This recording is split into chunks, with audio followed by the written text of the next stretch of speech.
নামাজের আরেক অর্থ হচ্ছে নিকটবর্তী থেকে আরো নিকটবর্তী হওয়া। আল্লাহ রাব্বুল আলামিন বলেন, নিকটবর্তী হতে হলে ওয়াসজুদ ওয়াকতারিব, সেজদা দাও আর সেজদার মাধ্যমে আমার নিকটবর্তী হয়ে যাও। সেজদা দিলেই আল্লাহর নিকটবর্তী হওয়া যায়। কোন সুবহানাল্লাহ। সাহাবী, আল্লাহর নবীর সাহাবী প্রশ্ন করেছেন, নবীজি, বান্দা কখন আল্লাহর নিকটবর্তী হয়ে যায়? নবীজি বলেছেন, বান্দা যখন সেজদা দেয় তখন আল্লাহর বান্দার মাঝে কোনো হিজাব থাকে না, একদম আল্লাহ পাকের নিকটবর্তী হয়ে যায় বান্দা যখন সেজদায় পড়ে যায়। সুতরাং নামাজ হচ্ছে নিকটবর্তী হওয়া, সালাত এটা হচ্ছে নিকটবর্তী হওয়া। নামাজ ফরজ হওয়ার কারণ হচ্ছে এই যে মানুষ আল্লাহর বান্দা বা গোলাম হিসেবে সৃষ্টি হয়েছে, তাই একমুখী হয়ে এর বন্দিগি করা এটা হচ্ছে তার স্বাভাবিক একটা প্রকৃতি। আল্লাহ রাব্বুল আলামিন এই প্রকৃতির দাবি মিটাবার জন্যই নামাজের ব্যবস্থা করেছেন। মানুষের ফিতরাত, মানুষের নেচার, মানুষের ফিতরাত হচ্ছে এই যে কারো না কারো কাছে মাথা নত করা, হাত জোড় করা, মাথা নত করা, সার্বভৌমত্বের মালিক কাউকে মনে করা, হাত জোড় করতে হলে, মাথা নত করতে হলে, সার্বভৌমত্বের মালিক হিসেবে কাউকে গ্রহণ করতে হলে আল্লাহর বিকল্প কেউ আছে নাকি? ইসলামের মূল দাওয়াতটা হলো ফিতরাত অনুযায়ী দাওয়াত দেওয়া হয়েছে, মানুষ যেন মাথা নত করে, গোলামি করে। এজন্য আল্লাহ রাব্বুল আলামিন বলেছেন যে আমি মানুষ এবং জিনকে সৃষ্টি করেছি, তার কারণটাই হলো মা খালাকতুল জিন্না ওয়াল ইনসা ইল্লা লিয়াবুদুন। মানুষ আর জিন জাতিকে সৃষ্টি করা হয়েছে ইবাদতের জন্য, গোলামির জন্য। ইবাদত আর গোলামি এটাই করতে হবে, গোলামি করতে হবে, দাসত্ব করতে হবে। আর এই দাসত্ব, আল্লাহর আনুগত্যই গোলামির দাওয়াত দিয়েছেন দুনিয়ার সব নবীরা। কোন নবী বলেন নাই যে আমার গোলামি করো? কেউ বলেছেন? বলেন জোরে, কেউ বলেছেন? আল্লাহ পাক বলেন, ওয়ালাকাদ বা'আসনা ফি কুল্লি উম্মাতির রাসূলা আন ইবুদুল্লাহা ওয়াজতানিবুত তাগুত। প্রত্যেক জাতির জন্য আমি রাসূল প্রেরণ করেছি, তারা মানুষকে দাওয়াত দিয়েছেন এই কথা বলে যে এক আল্লাহর গোলামি করো, তিনি ছাড়া কোনো ইলাহ নাই, আইনদাতা নাই, বিধানদাতা নাই, তার গোলামি, তার সামনে মাথা নত করে দাও। নামাজ হচ্ছে তাওহীদের অবশ্যম্ভাবী এক বহির্প্রকাশ। তাওহীদের জন্য তাওহীদবাদী মানুষ যারা, তাদেরকে নামাজ আদায় করতেই হবে। আকীদা বিশ্বাসের দিক থেকে তাওহীদ যদি হয় পুরা দ্বীনের মূল উৎস, তাহলে আমলের দিক থেকে নামাজ হচ্ছে পুরা দ্বীনের মূল ভিত্তি। নামাজ হচ্ছে আমলের মূল ভিত্তি। এর বাস্তবায়ন ছাড়া দ্বীন পূর্ণ হয় না। নামাজ মুমিনের কেবলমাত্র একটি উত্তম আমলই নয়, বরং নামাজ হচ্ছে ঈমানের মূল ভিত্তি। যার কাছে নামাজ নাই তার কাছে কিছুই নাই। রাসূল করিম সাল্লাল্লাহু আলাইহি ওয়াসাল্লাম বলেছেন যে নামাজ যে ব্যক্তি পড়ে না, আল্লাহ পাকের সাথে তার কোনো সম্পর্ক বাকি থাকে না। সুতরাং এই নামাজটা হচ্ছে এই যে একমাত্র একাগ্র চিত্তে আদবের সাথে আল্লাহর সামনে রুজু হয়ে যাওয়া। কোরআনে কারীম বলছে, মুনিবিনা ইলাইহি ওয়াত্তাকুহু ওয়াকিমুস সালাতা ওয়া লা তাকুনু মিনাল মুশরিকিন। তোমরা আল্লাহর দিকে রুজু হয়ে যাও এবং তাকে ভয় করে অন্যায় কাজ থেকে বিরত থাকো, আর নামাজ কায়েম করো, মুশরিকদের অন্তর্ভুক্ত হয়ে যেও না। নামাজ কায়েম করা, নামাজের আদেশ কোরআনে কারীমের মধ্যে আল্লাহ পাক বহু জায়গায় করেছেন। ঈমানের পর নামাজই হচ্ছে সবচেয়ে বড় জরুরি। একজন মানুষ ঈমান আনলো, যেমন কালকে একজন ঈমান এনেছে, ঈমান আনার সাথে সাথে তার প্রথম কাজ কি বলুন? বলেন প্রথম কাজ কি? ফজরের নামাজের আগে একজন ইসলাম কবুল করলেন, তার প্রথম দায়িত্ব নামাজকে আদায় করে দেওয়া, ফজরের নামাজ পড়া। জোহরের আগে কেউ ঈমান আনলো, তার প্রথম দায়িত্ব জোহরের নামাজ আদায় করা। আসরের নামাজের আগে ঈমান এনেছে, তার প্রথম দায়িত্ব হলো আসরের নামাজ আদায় করা। তার মানে হলো ঈমান আনার পর একজন ঈমানদারের প্রথম দায়িত্ব হচ্ছে নামাজ। গুরুত্বপূর্ণ বিষয়, খুব ভালো করে শুনতে হবে, ইয়াদ রাখতে হবে প্রত্যেকটি মুসলমানের। এই নামাজ কি জিনিস, কেমনে আদায় করতে হবে, আদায় না করলে কি হবে, গুরুত্বপূর্ণ এই কথাগুলি প্রত্যেকের স্মরণ রাখতে হবে। কিয়ামতের দিন মানুষ যে জাহান্নামে যাবে, জাহান্নামের জন্য, জাহান্নামে যে সব কারণে যাবে তার মধ্যে বড় কারণ, কালকে বলেছিলাম, দেখি মনে আছে নাকি, বড় কারণ কয়টা? কয়টা? আলহামদুলিল্লাহ মনে আছে।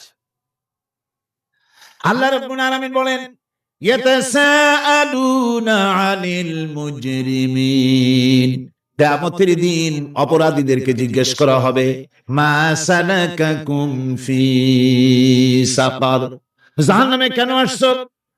জবাবে তারা বলবে, ক্বালু লাম নাকু মিনাল মুসাল্লিন ওয়া লাম নাকু নুতঈমুল মিসকিন, নামাজ পড়ি নাই আর এতিম মিসকিনদের খেতে দেই নাই, এই কারণেই জাহান্নামে এসেছি। কোন নাউযুবিল্লাহ। নামাজ যারা পড়বে না জাহান্নামে যেতে হবে। কোথায় যেতে হবে?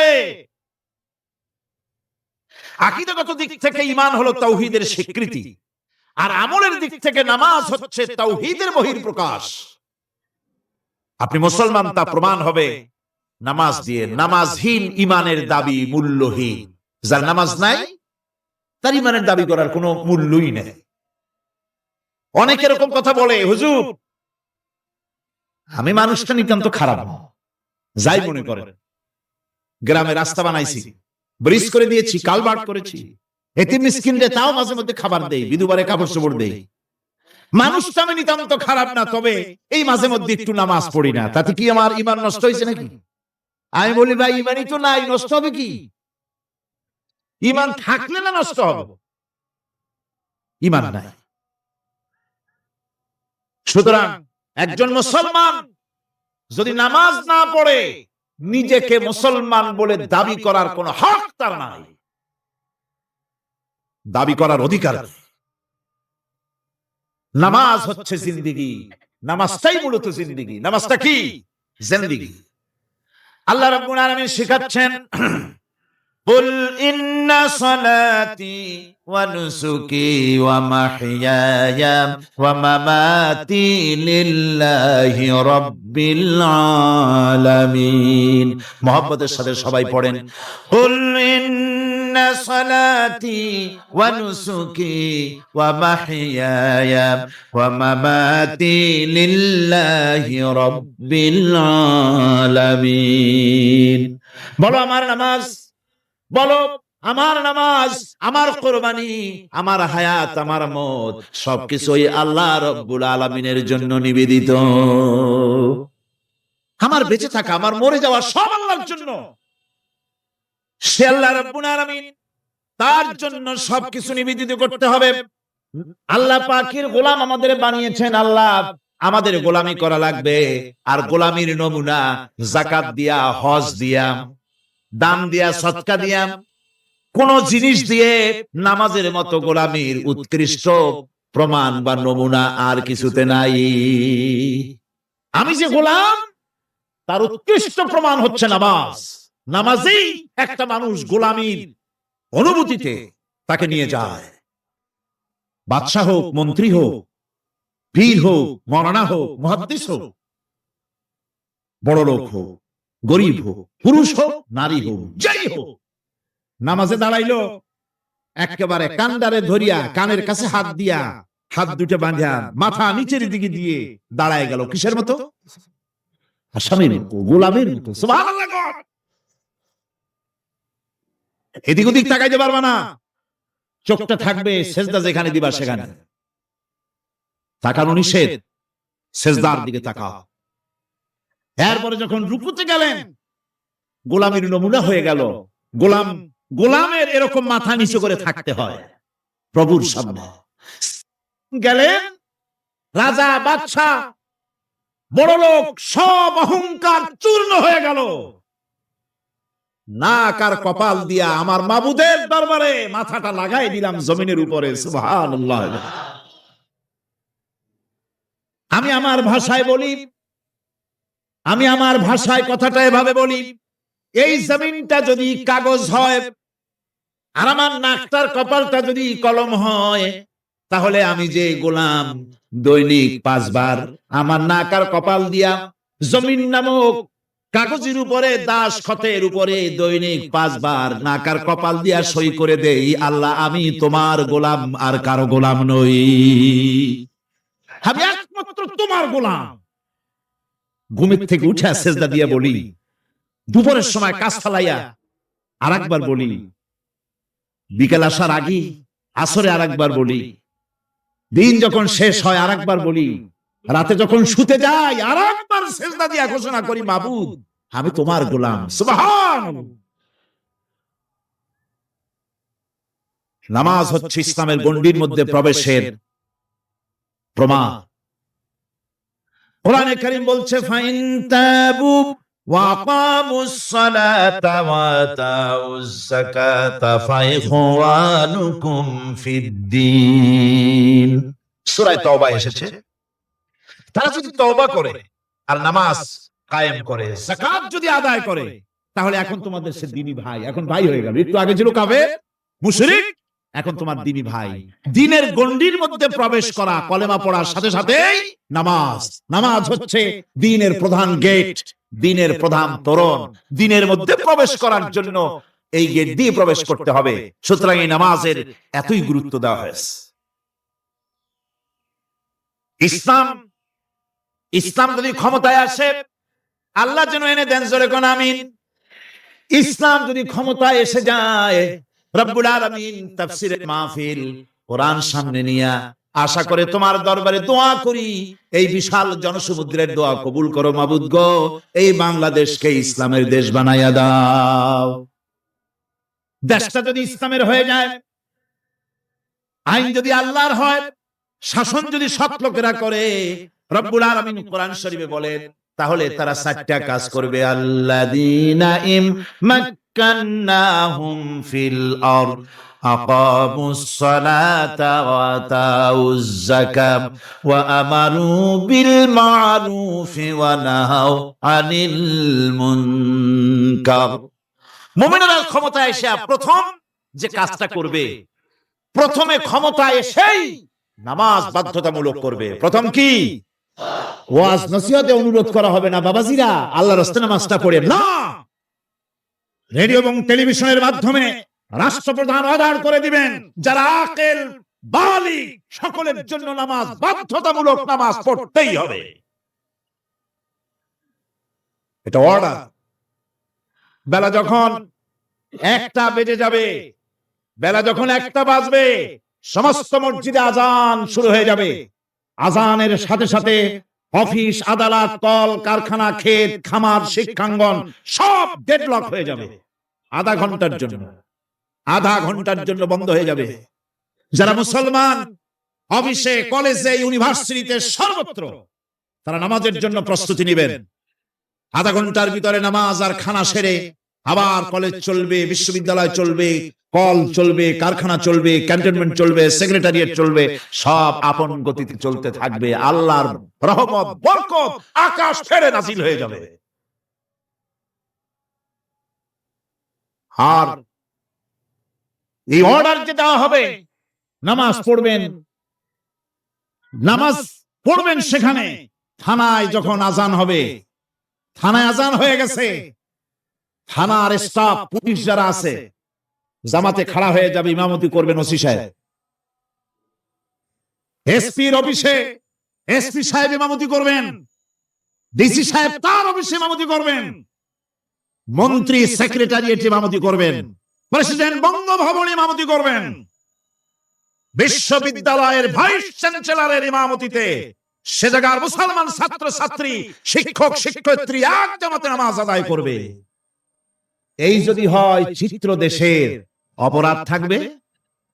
থানায় ওসি সাহেব নিজেই যদি জামাতের ইমামতি করেন, এইভাবে নামাজ আদায় করেন পুলিশদের নিয়ে জামাতে, ঘুষ আর খাবে তারা? এসপি সাহেবের অফিসে, ডিসি সাহেবের অফিসে মন্ত্রীরা যদি এভাবে নামাজ কায়েম করে, তাহলে কি অন্যায় অপরাধ কিছু থাকবে সমাজে? থাকবে না। সুতরাং নামাজ বাধ্যতামূলক করে দেওয়া হবে। নামাজ বাধ্যতামূলক, সকলকে নামাজ পড়তে হবে। নামাজ হচ্ছে অপকর্মের প্রতিবন্ধক। নামাজ পড়লে অন্যায় কাজ থেকে বাঁচার পথ। অন্যায় থেকে বাঁচায় কিসে? নামাজ। আল্লাহ রাব্বুল আলামিন বলেন, উতলু মা উহিয়া ইলাইকা মিনাল কিতাবি ওয়া কিমিস সালাম ইন্নাস সালাতা তানহা আনিল ফাহশাই ওয়াল মুনকার। হে নবী, এই কিতাব তেলাওয়াত করো যা তোমার প্রতি অবতীর্ণ করা হয়েছে। এই কিতাব তেলাওয়াত করো আর নামাজকে প্রতিষ্ঠা করো। নিঃসন্দেহে নামাজ মানুষকে পাপাচার থেকে বাঁচায়া দেয়। অশ্লীলতা, পাপাচার থেকে মানুষকে বাঁচায় কে? জোরে চিল্লা এখন কে? নামাজ। এই নামাজ মানুষকে অন্যায় কাজ থেকে বাঁচায় দেয়। নামাজ যে মানুষকে অন্যায় কাজ থেকে বাঁচায়, কেমনে বাঁচায়? আমরা যে নামাজ পড়ি, এই নামাজে তো আমাদেরকে অন্যায় কাজ থেকে বাঁচাইতে পারে না। নামাজি বহুত মানুষ আছে অন্যায় করে, করে কিনা? কর না, করে না? করে। নামাজি অথচ অন্যায় করে। আর আল্লাহ বলছেন নামাজিকে, নামাজ তাকে অশ্লীলতা থেকে ফিরায়। তাহলে কথা কাটটা ঠিক? আল্লাহটা জোরে বলেন, কাটটা ঠিক? অবশ্যই আমার আল্লাহর কথা। আমি ভুল করতেছি, আমি যেন কোথাও ভুল করতেছি, সামথিং ইজ রং। কোথাও যেন আমরা ভুল করে বসতেছি, সেই ভুলটা কি আমরা আবিষ্কার করতে চেষ্টা করবো ইনশাআল্লাহ। প্রথম যে কথাটা সেটা হচ্ছে এই যে আমরা যা নামাজে পড়ি আমরা তা বুঝি না। কথা ঠিক কিনা? আমি যদি এখন প্রশ্ন করি সামি আল্লাহু লিমান হামিদা অর্থ কি কোন, ফার্স্ট ডিভিশনে কয়েকটা লেটার নিয়ে ফেল করবেন, এরকম লোক আছেন না নাই? সুবহান রাব্বিয়াল আলা অর্থ কি জানি না। সুবহান রাব্বিয়াল আযীমের অর্থ কি জানি না। দোয়া কুনুত অর্থ কি জানি না। তাশাহুদ অর্থ কি জানি না। সূরা ফাতিহার অর্থ কি জানি না। এমন কি উযুর মধ্যে কয়টা ফরজ তাও অনেকের জানা নাই। কথা কি বেশি বললাম না ঠিক বলছি? একজনে জিজ্ঞেস করলো, মিয়া উযুতে কয় ফরজ? কয় হুজুর কি মনে করেন যে বুঝি জানি না? এটা তো সাধারণ ব্যাপার, বলেন না কয় ফরজ? কয় উযুতে তো 17 ফরজ। কি কি? কয় হাত ধোয়া, পাও ধোয়া, মুখ ধোয়া, নাক ধোয়া, চোখ ধোয়া, জিহ্বা ধোয়া, মাথা ধোয়া। বলতে বলতে গুনে দেখা গেল প্রায় 19টার মতো বলছে। বলা হলো, মিয়া বললেন আপনি উযুতে ফরজ 17টা, কইলেন আপনি 19টা। কয় হুজুর জানি আরো, বলি না আপনাদের ভয় থেকে। উযু জানে না, নামাজ জানে না, তাকেই নামাজ কেমনে ফিরাবে অন্যায় কাজ থেকে? কথা বুঝতে পেরেছে? নামাজে আল্লাহু আকবার বললাম, এরপরে সানা পড়লাম, তারপরে সূরা ফাতিহা পড়লাম। সূরা ফাতিহার ভিতরে যে সমস্ত কথাগুলি বললাম সেই কথাগুলি বুঝি না, কি বলেছি তাও জানি না।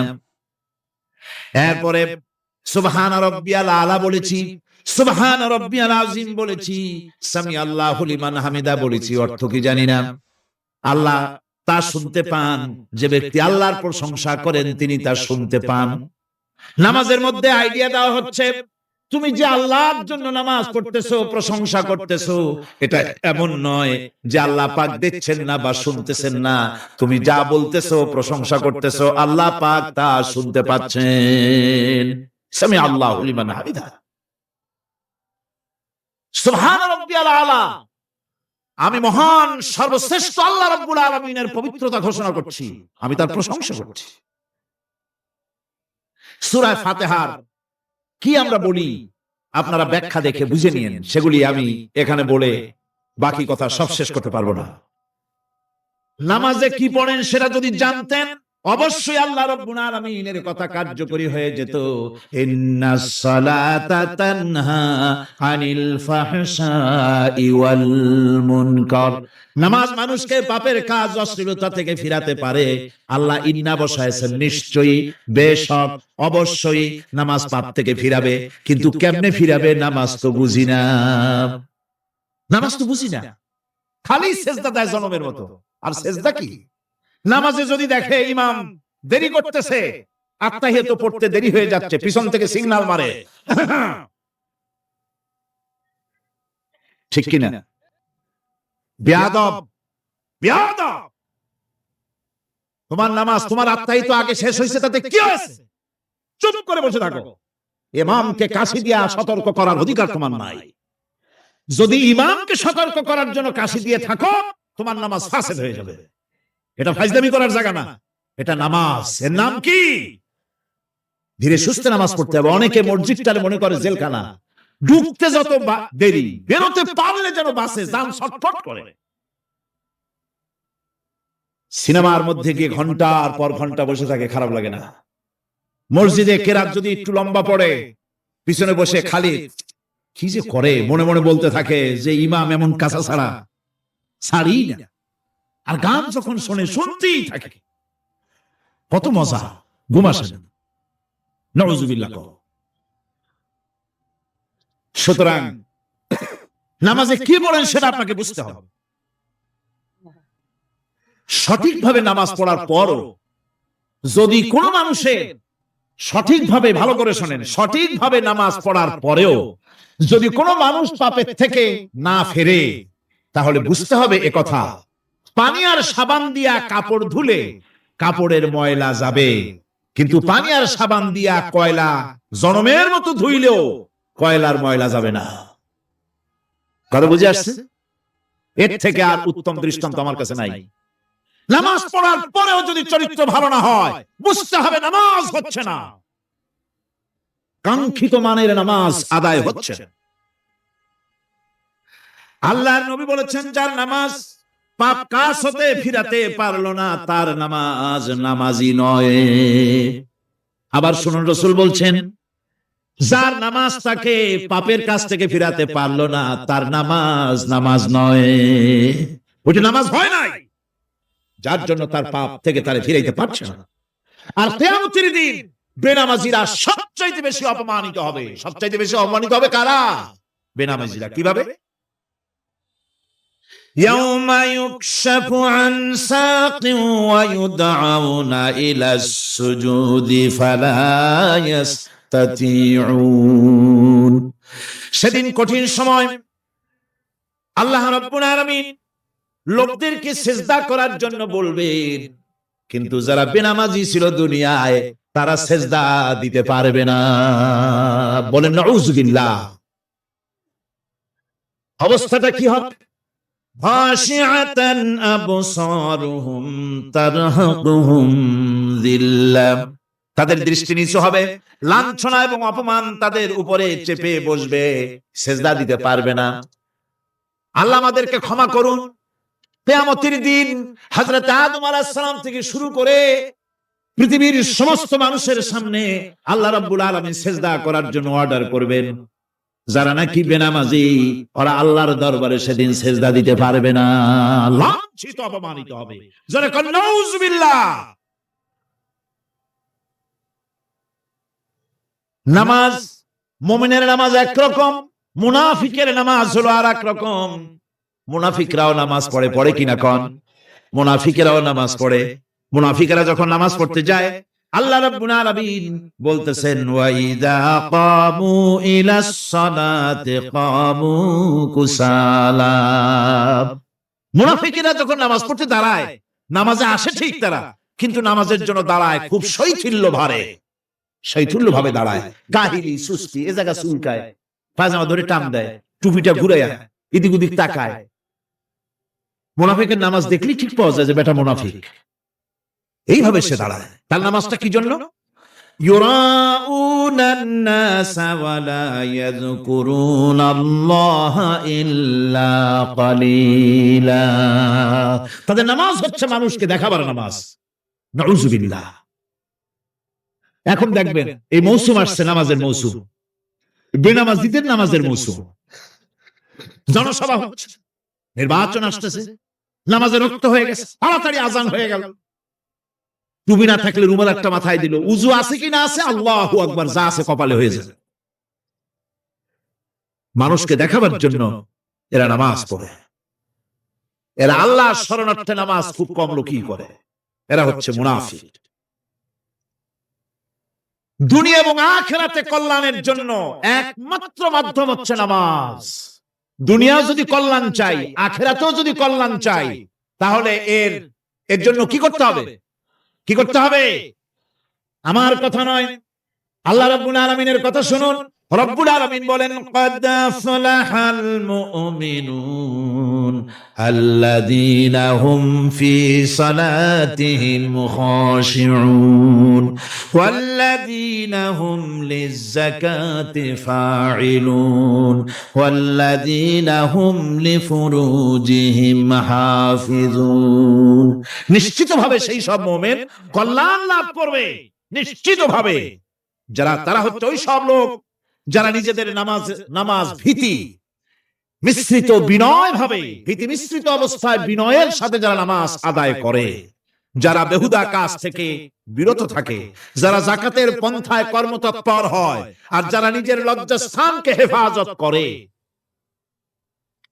এরপরে আল্লাহ পাক বলেন, ওয়াল্লাযীনা হুম লিআমানাতিহিম ওয়া আহদিহিম রাউন ওয়াল্লাযীনা আলা সালাওয়াতিহিম ইউহাফিজুন ওয়াল্লাযীনা আলা সালাতিহিম হাফিজুন। আর যারা তাদের আমানতকে পূর্ণ করে, আমানত এবং তাদের ওয়াদা চুক্তি পূর্ণ করে, এবং যারা নিজেদের নামাজ সমূহকে পূর্ণভাবে হক আদায় করে নামাজ পড়ে, নামাজের যারা হেফাজত করে, এরা কারা? এরা হচ্ছে উলাইকা হুমুল ওয়ারিসুন আল্লাযীনা ইয়ারিসুনাল ফিরদাউসা হুম ফিহা খালিদুন।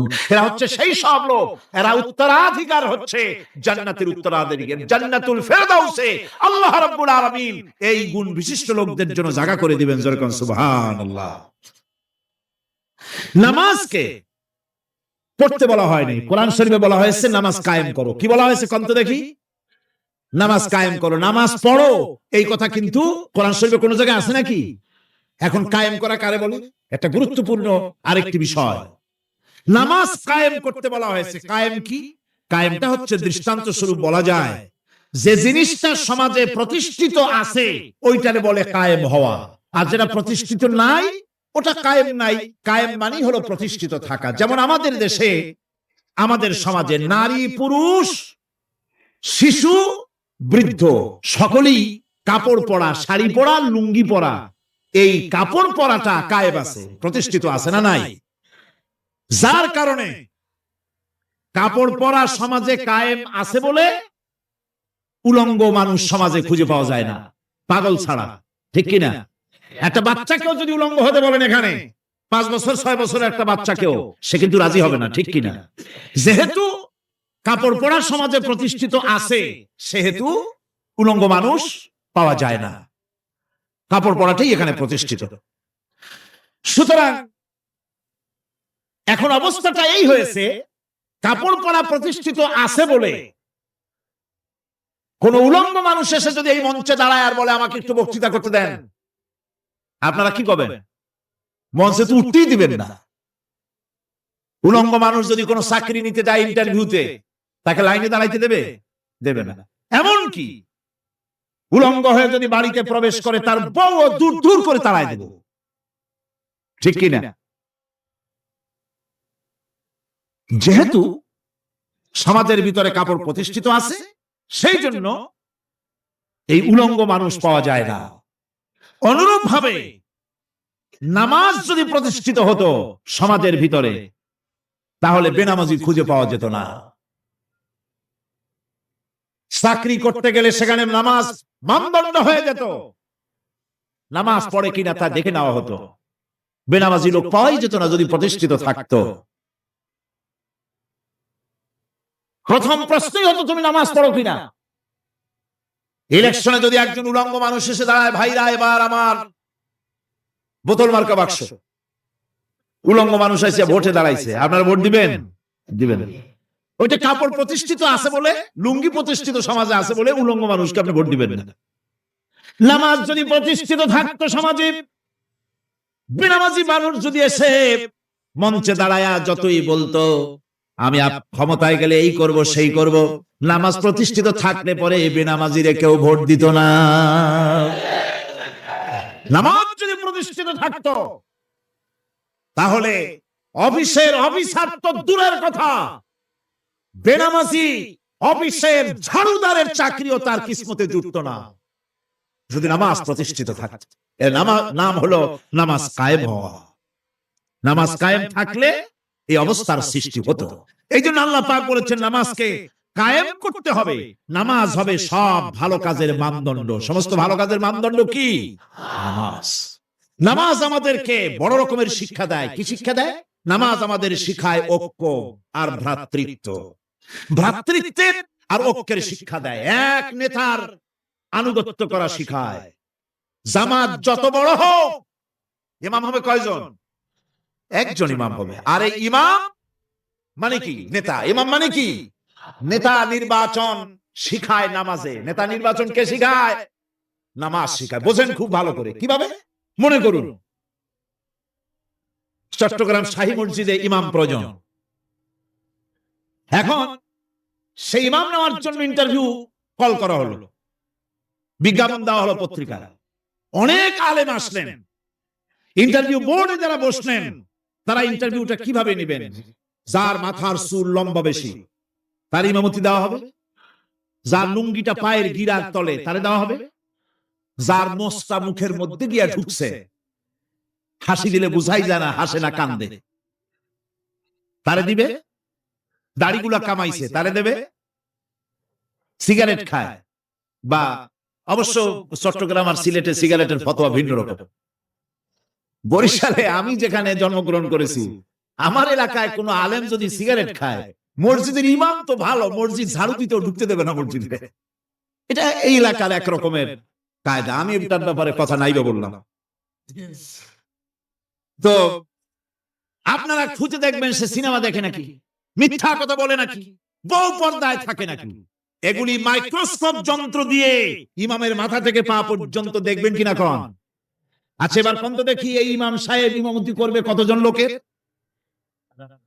500, 1000। শাহী মসজিদে ধরেন 5000 লোক হইল। 5000 লোক, 5000 লোকের ইমাম নির্বাচনের সময় পা থেকে শুরু করে মাথা পর্যন্ত দেখেন, এমনকি বউ পর্যন্ত। বৌমনি আনিয়ে দেখেন না, পর্দায় থাকে কিনা এইটা আপনারা দেখেন, ঠিক কিনা? এ খবরটা নেন। 5000 লোকের একটা ইমাম বানাতে গিয়ে মাইক্রোস্কোপ যন্ত্র দিয়ে দেখেন মোষ কেমন, দাড়ি কেমন, চুল কেমন, পাও কেমন, হাত কেমন, হাতে নখ লম্বা কিনা, দাঁতে ছাতা কিনা, বউ পর্দায় থাকে কিনা, মিথ্যা কথা কয় কিনা, এত দেখেন।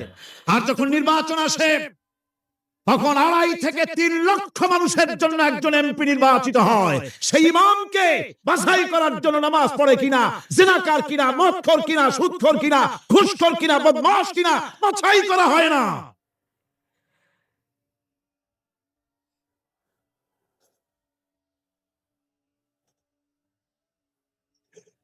নামাজ আমাদেরকে এটা শিখায় ইমাম কেমনে বানাইতে হবে। কোন সুবহানাল্লাহ।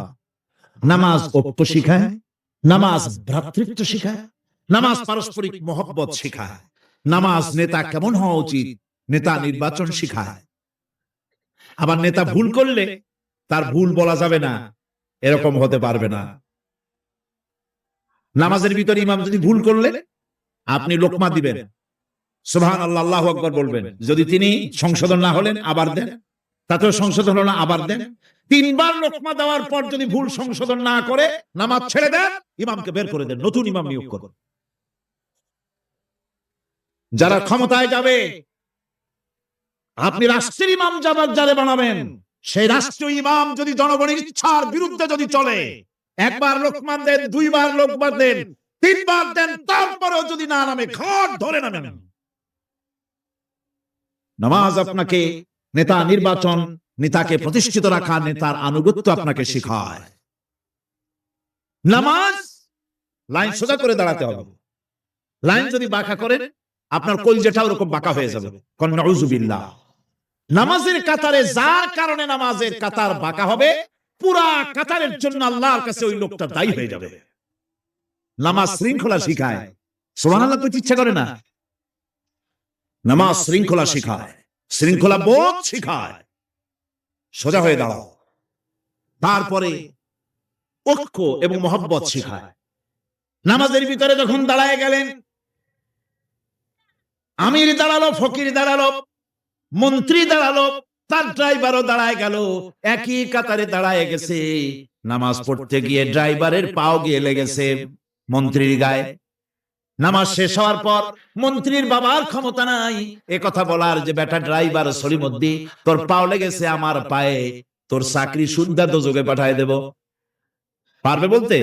পারবে না। মিয়া মন্ত্রী সাহেব, এটা তোমার সেক্রেটারিয়েট না, এটা আল্লাহর ঘর। এটা কার ঘর?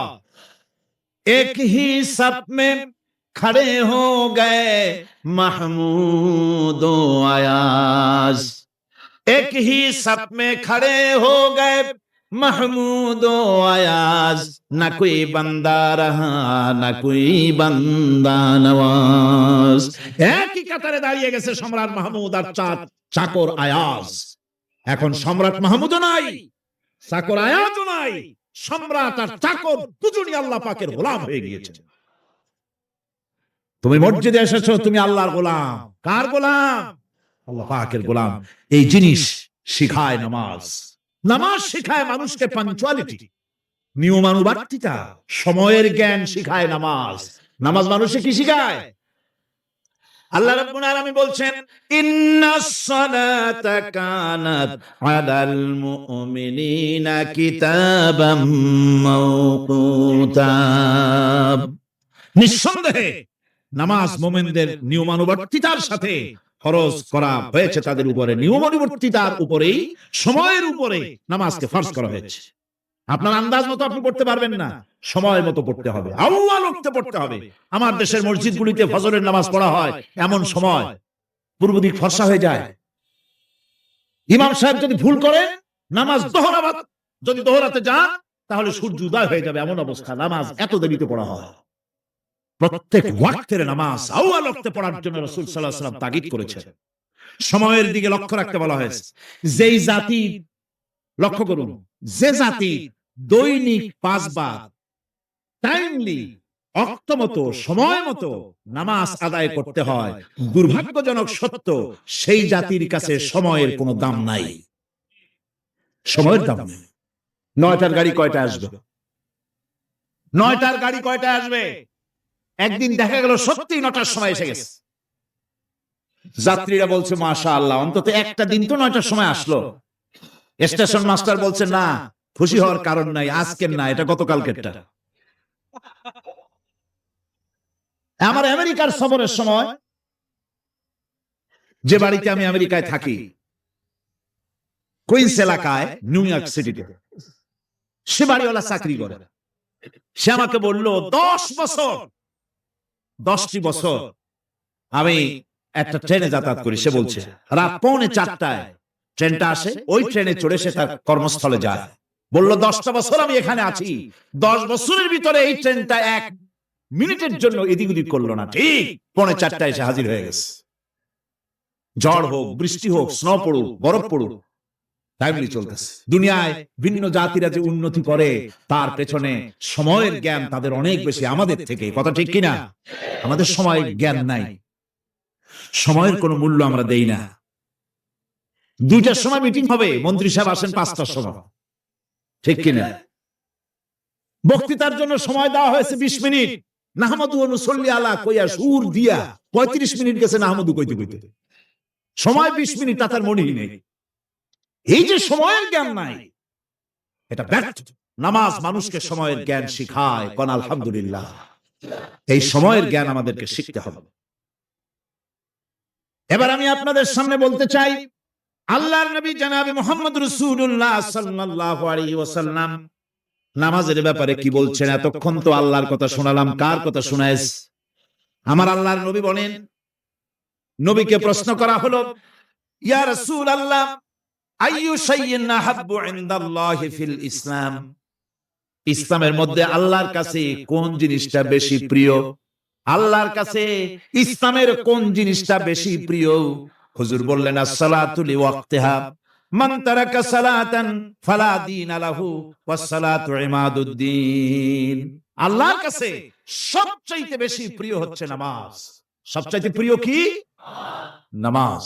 ওয়াক্ত মতো নামাজ আদায় করা আল্লাহ পাকের বেশি প্রিয়। আর এই নামাজ হচ্ছে দ্বীনের খুঁটি। এটা দ্বীনের কি? খুঁটি। এই যে খুঁটিগুলো আছে, খুঁটিগুলো ফালাই দিলে তারপরে আপনার এই প্যান্ডেল থাকবে? থাকবে না। বিল্ডিং এর পিলার ভেঙে দেন, বিল্ডিং টিকবে? ঘরের খুঁটিগুলি উড়ায় ফেলেন, ঘর টিকবে? টিকবে না। দিনের খুঁটি হচ্ছে নামাজ। লা দীনা লিমান লা সালাতা লাহু। যার কাছে দিন নাই, যার কাছে নামাজ নাই, তার কাছে কি নাই? দিন নাই, ঈমান নাই।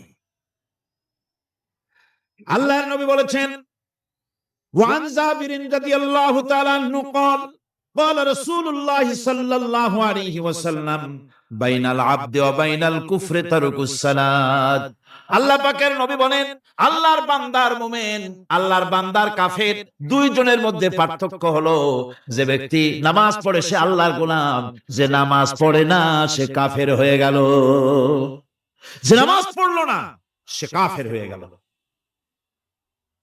মান তারাকা সালাতান মুতাআম্মিদান ফাকাদ কাফারা। যে ব্যক্তি ইচ্ছে করে নামাজ ছেড়ে দিল সে কাফের হয়ে গেল। বলেন নাউযুবিল্লাহি মিন যালিক।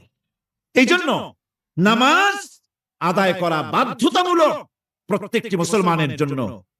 রাসূল করিম সাল্লাল্লাহু আলাইহি সাল্লাম একটা দৃষ্টান্ত দিয়েছেন। কারো বাড়ির সামনে যদি একটা নাহার থাকে, একটা পুকুর থাকে, একটা খাল থাকে প্রবাহিত, এতে যদি ওই বাড়িওয়ালা দৈনিক 5 বার গোসল করে তাহলে তার গায়ে কি কোনো ময়লা থাকে? হুজুর, সাহাবীরা বললেন না হুজুর, থাকে না। হুজুর বলেন এটাই হলো নামাজের দৃষ্টান্ত। 5 ওয়াক্ত নামাজ আদায় করবে, সেই গুনাহ থেকে আল্লাহ পাক তাকে পবিত্র করে দিবেন। সুবহানাল্লাহি ওয়া বিহামদিহি। আমার ভাইরা, নামাজ পড়লে পরে এক জুমা থেকে আরেক জুমা পর্যন্ত মানুষ যে সমস্ত গুনাহ করে, কবিরা গুনাহগুলি বাদে, শিরক আর কবিরা গুনাহগুলি বাদে যত গুনাহ আছে তার কাফারা হয়ে যায়। নামাজ যে সঠিকভাবে আদায় করবে, এই নামাজটা একটা কঠিন কাজ। নামাজটা কি কাজ? কে বলতেছেন এই কথা? আল্লাহ পাক। ওয়া ইন্নাহা লাকাবীরাতুন ইল্লা আলাল খাশিঈন।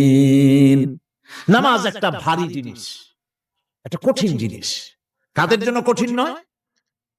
যারা নাকি আল্লাহ পাককে ভয় করে। আল্লাযীনা ইয়াযুন্নুনা আন্নাহুম মুলাকু রাব্বিহিম ওয়া আন্নাহুম ইলাইহি রাজিউন। যারা নাকি একথা মনের ভিতরে ধারণা করে যে আল্লাহ রাব্বুল আলামিনের দরবারে আমার হাজির হওয়া লাগবে, মোলাকাত করা লাগবে, এই চিন্তা যারা করে তাদের জন্য নামাজ মোটেই কষ্টকর নয়, নামাজ মোটেই তাদের জন্য অসহনীয় নয়, বোঝা নয়, ভার নয়। তারা নামাজ আদায় ঠিকই করবে। এই জন্য বিবি বাল বাচ্চা সকলকে নামাজের জন্য তাগিদ করতে হবে। যত ভাই এখানে এসেছেন নিজেরা পড়বেন, বিবি বাল বাচ্চাকে তাকিদ করবেন। আল্লাহ পাক বলছেন, ওয়া আনজির আশীরাতাকাল আকরাবিন। তোমার নিকটবর্তী যারা আছে তাদেরকে তুমি আল্লাহর ভয় দেখাও, নামাজের জন্য তাদেরকে বলো, আল্লাহর ভয় তাদের অন্তঃকরণের মধ্যে সৃষ্টি করে দাও। আর এই নামাজ পড়তে হবে জামাতের সাথে। নামাজ পড়তে হবে কিসের সাথে? জামাতের সাথে। রাসূল করিম সাল্লাল্লাহু আলাইহি ওয়াসাল্লাম বলছেন, হুজুরের কাছে, আল্লাহর নবীর কাছে, হযরত আবু হুরায়রা রাদিয়াল্লাহু তাআলা আনহু হাদিসটি বর্ণনা করেছেন। হুজুরের কাছে একজন অন্ধ লোক এলো। সেই অন্ধ লোক এসে বললেন, হুজুর আমি তো চোখে দেখি না, জামাতের যে গুরুত্বের কথা আপনি বললেন, আমাকে কি রুখসুত দেওয়া যায় নাকি? আমি অনেক সময় সাথী সঙ্গী পাই না, আমাকে কি রুখসুত দেওয়া যায় নাকি? হুজুর বললেন, হ্যাঁ তোমাকে রুখসুত দেওয়া গেল। অন্ধ যখন হেঁটে যাচ্ছিলেন, নবীজি তাকে আবার ডাকলেন, ডেকে জিজ্ঞেস করলেন, অন্ধ, নামাজের মসজিদের আজান কি তোমার কানে যায়? বলে, হ্যাঁ আমি আজান শুনি। হুজুর বললেন, আজানের জবাব দিবা, মসজিদে এসে জামাতে নামাজ পড়বা। একজন অন্ধকে রুখসুত দেওয়া হয় নাই। মসজিদে আজান শোনার পর ঘরে বসে যদি নামাজ আদায় করেন, নামাজের হক আদায় হবে না। হুজুর সাল্লাল্লাহু আলাইহি ওয়াসাল্লাম বলেছেন, মসজিদে আজান হওয়ার পর যে ব্যক্তি ঘরে বসে নামাজ পড়ে, আমার ইচ্ছা হয় ঘরটা আগুন দিয়ে জ্বালাই দেই। কে বলতেছেন? রাহমাতুল লিল আলামিন। রাহমাতুল লিল আলামিন বলতেছেন, ঘরের মধ্যে যদি মেয়ে লোক আর বাচ্চারা যদি না থাকতো, তাহলে আমার ইচ্ছা হয় আমি বলি আগুন দিয়ে ঘরটারে জ্বালায় দাও। এই ঘরের মহব্বতেই তো সে বাইর হয় না। নামাজের এত বড় গুরুত্ব দেওয়া হয়েছে। আমার বন্ধুগণ, এই নামাজের জামাতি আল্লাহর নবী জীবনের শেষ নামাজ জামাতে আদায় করেছেন। জীবনের শেষ নামাজটাও জামাতে আদায় করলেন। তখন তার এমন অবস্থা, এত অসুস্থ, দাঁড়াতে পারেন না, হাঁটতে পারেন না। দুইজন সাহাবীর কাঁধের উপরে ভর করে তারপরে বহু কষ্ট করে মসজিদে গিয়ে নামাজ আদায় করেছেন, খুতবা দিয়েছেন, বললেন খুতবা দিতে গিয়ে বললেন, আজ থেকে মসজিদে নববীর চতুর্দিকের সকলের দরজা বন্ধ হয়ে যাবে, শুধু আবু বকরের দরজাটা খোলা থাকবে। আল্লাহর নবী বললেন, আল্লাহ রাব্বুল আলামিন এই পৃথিবীতে তার এক বান্দাকে জাগতিক সব সম্পদ দিতে চেয়েছিলেন, কিন্তু সে বান্দা সব জাগতিক সম্পদকে উপেক্ষা করে মাবুদের সঙ্গে দেখা করা বেশি জরুরি, বেশি পছন্দ মনে করেছেন। এতটুকুন কথা নবীজি বললেন, কেউ কিছু বুঝলো না। হযরতে আবু বকর রাদিয়াল্লাহু তাআলা আনহু হুজুরের এই কথা শুনে কাঁদতে কাঁদতে তিনি অস্থির হয়ে যাচ্ছেন।